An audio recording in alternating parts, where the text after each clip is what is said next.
तो पीटी परीक्षा के लिए ये एक बूस्टर डोज होगा और इसमें हम इतिहास और सामान्य विज्ञान से संबंधित कुछ ऐसे प्रश्नों को हल करेंगे जो कि पीटी के लिए बहुत ही इम्पोर्टेंट हैं। जैसे कि शिवाजी के समय सरे नौबत का पद क्या था, यानी कि सरे नौबत जो था यह पद किससे संबंधित था। तो इम्पोर्टेंट क्वेश्चन है। देखो फ्रेंड्स, शिवाजी ने राज्य के प्रशासन के लिए केंद्रीय स्तर पर अष्टप्रधान, आपको याद होगा ना, अष्टप्रधान की जो अष्टप्रधान की रचना की गई थी ये शिवाजी के द्वारा की गई थी, इसको ध्यान रखना। इसके अंतर्गत क्या था कि 8 मंत्रियों को नियुक्त किया गया था। इसमें कौन कौन थे? पेशवा, अमात्य, मंत्री, सचिव, सुमंत यानी कि सेनापति, सुमंत सेनापति एक ही होता था, पंडित राव और न्यायाधीश। ठीक है, तो इसमें सेनापति को जो है सरे नौबत कहा जाता था। तो ये जो पद था ये सेनापति का पद था। इसको थोड़ा ध्यान से आप लोग याद रखो, ये इंपॉर्टेंट क्वेश्चन है। अगला है कि अमीर खुसरो के जो आध्यात्मिक गुरु थे उनका नाम क्या है? अमीर खुसरो के जो आध्यात्मिक गुरु हैं, देखो फ्रेंड्स याद रखना कि अमीर खुसरो के जो आध्यात्मिक गुरु हैं उनका नाम है निज़ामुद्दीन औलिया। तो ये बहुत इंपॉर्टेंट क्वेश्चन मैं आपको बता रहा हूँ, निज़ामुद्दीन औलिया। ठीक है, और तानसेन के जो आध्यात्मिक गुरु हैं वो कौन थे? तो तानसेन के आध्यात्मिक और संगीत गुरु का नाम है शाह मोहम्मद गाउस। क्या नाम है? शाह मोहम्मद गाउस।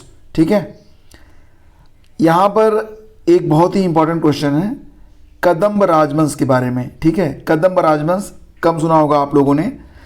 तो कदम्ब राजवंश की स्थापना किसने की थी? तो याद रखना कि मयूर शर्मन ने की थी। ठीक है, किसने की थी? मयूर शर्मन ने की थी कदम्ब राजवंश की स्थापना। कहा जाता है कि वो पढ़ने के लिए कांची आया था, बाद में पल्लवों के साथ उसका संघर्ष हुआ था। उसने बनवासी को अपनी जो है राजधानी बनाया था और मयूर शर्मन ने 18 अश्वमेध यज्ञ भी किए थे और ब्राह्मणों को बहुत सारे गांव दान में दिए थे। कदम्ब राज्य को पुलकेशिन द्वितीय, जो कि एक चालुक्य राजा था, उसने बाद में अपने राज्य में मिला लिया था।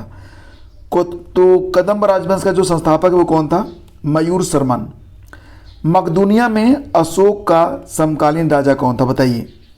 तो दोस्तों मकदूनिया में अशोक का जो समकालीन था उसका नाम था एंटीगोन गोनटास। ये नाम याद रखना जो नाम मैं यहाँ पर बता रहा हूँ, एंटीगोन गोनटास, एंटीगोन गोनटास। ठीक है, ये जो है मकदूनिया में अशोक का समकालीन राजा था। अन्य 4 राजाओं के नाम और याद रखना।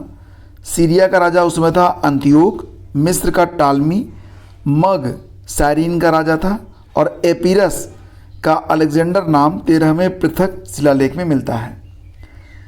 अगला क्वेश्चन होगा भारत शासन अधिनियम 1919। इसको जो है मॉन्टेग्यू चेम्सफोर्ड सुधार के नाम से जाना जाता है, याद रखना इसको, ये बहुत इंपॉर्टेंट क्वेश्चन है। और इस प्रस्ताव को कब लिखा गया था, प्रकाशित किया गया था? 1918 में। ठीक है, और यह संवैधानिक सुधारों से संबंधित था, ये भी याद रखना। लागू हुआ था 1921 में। पहली बार उत्तरदायी शासन शब्द का प्रयोग इसी घोषणा में किया गया था। तो एग्जाम में अक्सर आता है कि पहली बार उत्तरदायी शब्द का जो प्रयोग है वो कब किया गया था? तो भारत शासन अधिनियम 1919 में किया गया था। किसके सुझाव पर भारतीयों को साइमन कमीशन से बाहर रखा गया था? ये प्रश्न काफ़ी इंपॉर्टेंट है। तो दोस्तों साइमन कमीशन में लॉर्ड इरविन के कहने पर भारतीयों को साइमन कमीशन से बाहर रखा गया था। और ये जो कमीशन था भारत कब आया था? 3 फरवरी 1928 को कमीशन जो था भारत आया। इसे वाइट मैन कमीशन के नाम से भी जाना जाता है। इसका उद्देश्य था कि ये जांच करेगा कि भारत को क्या और अधिक संवैधानिक अधिकार दिए जाएं या नहीं। ठीक है, तो लॉर्ड इरविन के कहने पर साइमन कमीशन में भारतीयों को नहीं रखा गया था और इसे जो व्हाइट मैन कमीशन या श्वेत कमीशन भी कहा गया। चटगांव आर्मरी कांड ये कब हुआ था? ये बहुत इंपॉर्टेंट क्वेश्चन है, चटगांव आर्मरी कांड। तो ये चटगांव शस्त्रागार विद्रोह के नाम से भी जाना जाता है या चटगांव शस्त्रागार डकैती के नाम से भी इसे जाना जाता है। तो ये कब हुआ था? 18 अप्रैल 1930 को हुआ था। तो इसमें जो है मुख्य रूप से जो लीड किए थे उनका नाम मैं बहुत ही सम्मान से लेना चाहता हूँ, मास्टर सूरसेन उनका नाम था। ठीक है, सूरसेन जो थे वो असहयोग आंदोलन से भी जुड़े थे। असहयोग की वापसी की घोषणा के बाद वो शिक्षक का कार्य करने लगे, लोग उन्हें मास्टरदार भी कहते थे। तो पुलिस शस्त्रागार, डाक व्यवस्था, तार व्यवस्था और ब्रिटिश सैनिक टुकड़ियों पर हमला, ये इनके उद्देश्य थे। 18 अप्रैल 1930 को चटगांव शस्त्रागार लूटने के बाद वहाँ एक समानांतर सरकार भी इन्होंने बनाई थी। बाद में 12 जनवरी को 1934 में इनको जो है तारेश्वर दस्तीदार के साथ फांसी दे दी गई। ठीक है, ये देखो कुजनेट वक्र है, पर्यावरण कुजनेट वक्र, ये बहुत इंपॉर्टेंट है एग्जाम के लिए, ध्यान से इसको देख लो। इसका जो शेप है वो कैसा है, बिल्कुल उल्टा यू के आकार में।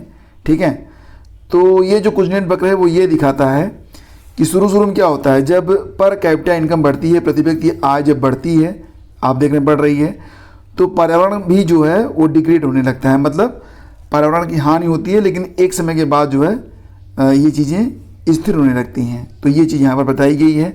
तो ये काफ़ी इंपॉर्टेंट क्वेश्चन है, इसको बिल्कुल याद रखना आप। फिर आगे बढ़ते हैं। अब देखो यहाँ पर परमाणु संयंत्र और कहाँ पर स्थित हैं उससे संबंधित ये प्रश्न है। ठीक है, तो एग्ज़ाम में ऐसे प्रश्न आते हैं, बताओ कि काकरापार परमाणु संयंत्र ये कहाँ पर आपको मिलेगा, तो निश्चित रूप से ये जो है मिलेगा आपको गुजरात में। कैगा ये स्थित है कहाँ पर, कर्नाटक में। और रावत भाटा राजस्थान में, और नरोरा उत्तर प्रदेश में। तो ये याद रखना। आगे बढ़ते हैं, कुछ भारतीय संस्थानों के नाम हैं और पूछा जा रहा है कि ये कहाँ पर स्थित हैं। जैसे कि हम बात करें Indian institute of vegetable research, तो ये मिलेगा आपको कहाँ पर, वाराणसी में। Indian institute of Pulsar research ये मिलेगा आपको कानपुर में। शुगर केन रिसर्च ये कहाँ पर मिलेगा आपको, तो फ्रेंड्स ये मिल जाएगा आपको लखनऊ में।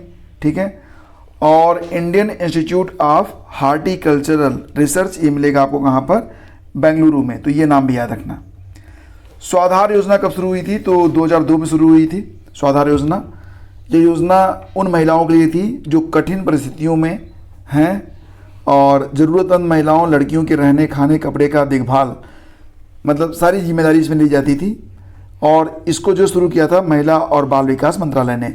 योजना शुरू कब हुई थी, 2002 में, बस यही इंपॉर्टेंट है इसमें। मेक इन इंडिया की शुरुआत भारत में हुई 2014 में। प्रधानमंत्री मोदी के समय में जितनी भी योजनाएं शुरू हुई हैं उनको ज़रूर याद रखना। मैं एक लिस्ट आपको बना के दे रहा हूँ टेलीग्राम चैनल पर, वहाँ पर जाकर देख लेना, क्योंकि ये चीज़ें पूछी जाएंगी तो इम्पॉर्टेंट है। 25 सितंबर 2014 को मेक इन इंडिया कार्यक्रम की शुरुआत की गई थी। आपातकाल के बारे में कुछ बहुत ही महत्वपूर्ण बिंदु हैं जो कि एग्जाम में अक्सर पूछे जा रहे हैं, जैसे कि युद्ध, वाह्य आक्रमण या सशस्त्र। अच्छा देखो, भारत में, भारतीय संविधान में 3 प्रकार के आपातकाल की व्यवस्था की गई है। एक तो आपका होगा राष्ट्रीय आपातकाल, दूसरा होता है राज्यों में संवैधानिक तंत्र विफल होने वाला आपातकाल, और तीसरा होता है वित्तीय आपात। तो वित्तीय आपात तो भी भारत में कभी लगा नहीं, लेकिन युद्ध, वाह्य आक्रमण या सशस्त्र विद्रोह के समय जो आपात लगता है उसको कहते हैं राष्ट्रीय आपात। इसका वर्णन अनुच्छेद 352 में मिलेगा।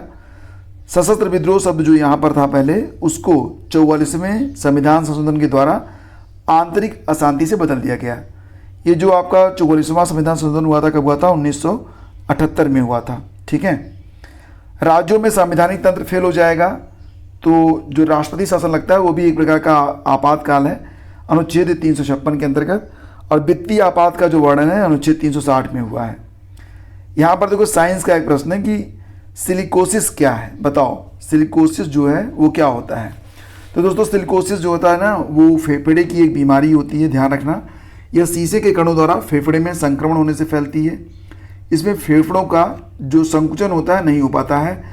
यह उन मजदूरों को होती है जो शीशा फैक्ट्री में काम करते हैं, तो ये बहुत खतरनाक टाइप की बीमारी होती है।